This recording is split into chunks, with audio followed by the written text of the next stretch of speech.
Assalamualaikum warahmatullahi wabarakatuh. Saya Miftahul Jannah dari D3 Ana Farma 2A akan menjelaskan tentang analisis obat tradisional. Pada materi kali ini, saya akan menjelaskan tentang bahan kimia obat dalam obat tradisional, khususnya asam mefenamat. Pada materi ini akan dibahas mengenai yang pertama adalah pengertian tentang obat tradisional, kemudian yang kedua adalah bahan kimia obat, yang ketiga asam mefenamat, yang keempat adalah fungsi penambahan bahan kimia obat dalam obat tradisional dan efek bagi tubuh, kemudian yang terakhir adalah metode analisis bahan kimia obat dalam obat tradisional. Pada bahasan yang pertama yaitu tentang obat tradisional. Apa obat tradisional itu? Menurut Badan Pengawas Obat dan Makanan atau yang lebih sering dikenal Badan POM, definisi obat tradisional adalah bahan atau ramuan bahan yang berasal dari bahan tumbuhan, bahan hewan, bahan mineral, sediaan sarian atau galenik, atau campuran dari bahan tersebut yang secara turun-temurun telah digunakan untuk pengobatan berdasarkan pengalaman.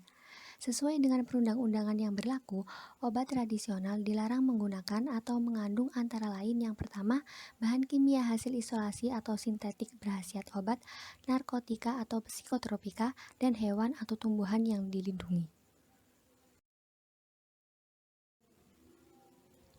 Pada bahasan yang kedua yaitu tentang bahan kimia obat. Bahan kimia obat adalah senyawa sintetis atau bisa juga disebut produk kimiawi yang berasal dari bahan alam yang umumnya digunakan pada pengobatan modern. Penggunaan bahan kimia obat pada pengobatan modern selalu disertai takaran atau dosis, aturan pakai yang jelas, dan peringatan-peringatan akan bahaya dalam penggunaannya demi menjaga keamanan penggunanya. Jenis-jenis bahan kimia obat yang sering ditambahkan dalam obat tradisional antara lain fenilbutazon, antalgin, dexamethasone, prednison, theophylline, hidroklortiazid atau HCT, furosemid, glibenclamid, ciproheptadin, chlorpheniramine maleat atau CTM, asam mefenamat, paracetamol, dan lain-lain. Pada bahasan ketiga yaitu tentang asam mefenamat.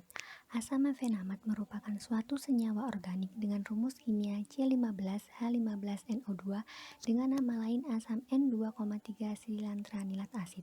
Memiliki massa molekul 241,29 gram per mol, berbentuk serbuk haflur putih atau hampir putih yang melebur pada suhu lebih kurang 230 derajat Celcius disertai peruraian, larut dalam alkali hidroksida, agak sukar larut dalam kloroform, sukar larut dalam etanol dan metanol, dan praktis tidak larut dalam air. Berdasarkan struktur kimianya, asam mefenamat memiliki gugus kromofrom dan gugus oksokrom.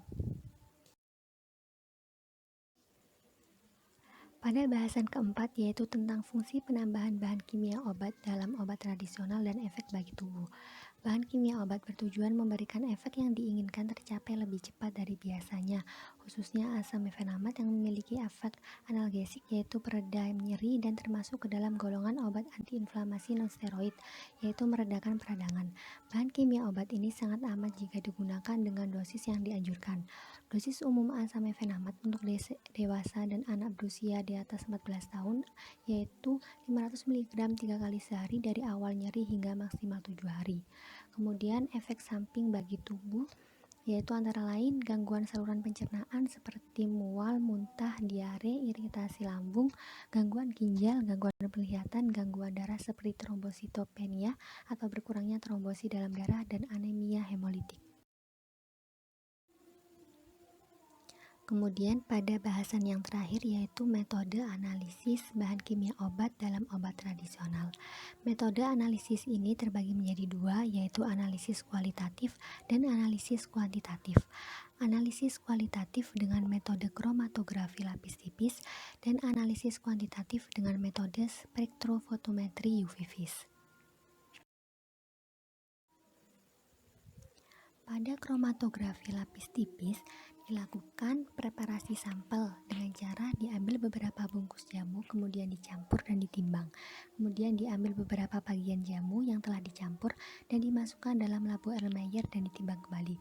Kemudian dilakukan ekstraksi sampel dengan cara dilarutkan serbuk jamu yang telah ditimbang tadi dalam 50 ml air, kemudian dibasahkan dengan NaOH 1 molar sampai pH menjadi 10-11, kemudian dikocok larutan selama 30 menit, kemudian disaring menggunakan kertas saring.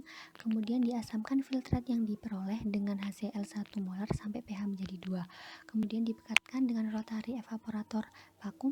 Kemudian diekstraksi ekstrak pekat yang diperoleh dengan corong pisah sehingga terbentuk dua lapisan, yaitu fase air dan fase organik. Kemudian dipisahkan fase air dan fase organik. Kemudian diuapkan fase organik yang diduga sebagai ekstrak jamu pada suhu 60 derajat Celcius.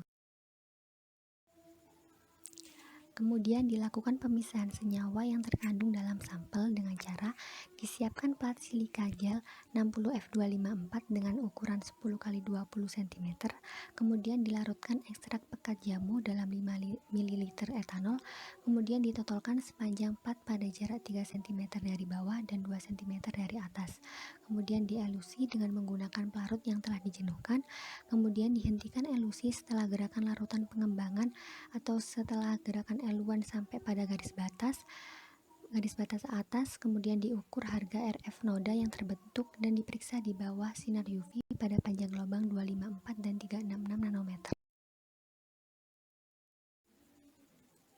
Pada spektrofotometer UV vis, yang pertama dilakukan yaitu pembuatan larutan baku dengan cara ditimbang 12,5 mg zat aktif asam mefenamat, kemudian dimasukkan ke dalam labu ukur, kemudian ditambahkan 50 ml metanol, kemudian dikocok hingga homogen sehingga diperoleh konsentrasi 250 ppm. Kemudian dilakukan preparasi sampel dengan cara ditimbang 12,5 mg secara seksama sampel yang diperkirakan mengandung asam mefenamat. Kemudian ditambahkan dengan metanol, kemudian dipipet 250 mikroliter dan ditambahkan dengan metanol sampai 10 ml.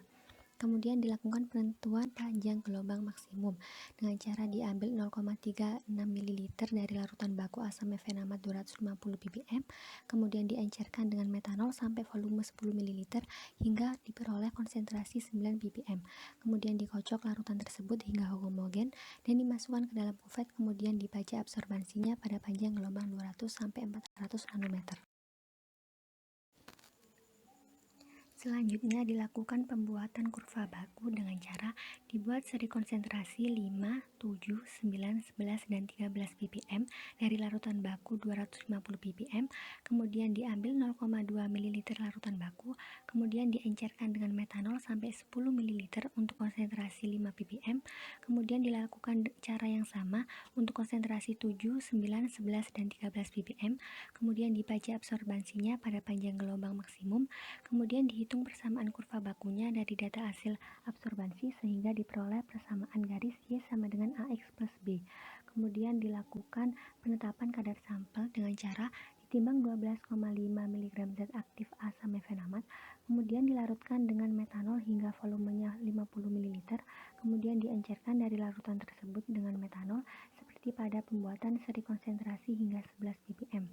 Kemudian dibaca absorbansinya, kemudian dilakukan penetapan kadar dengan pengulangan sebanyak 3 kali atau triplo.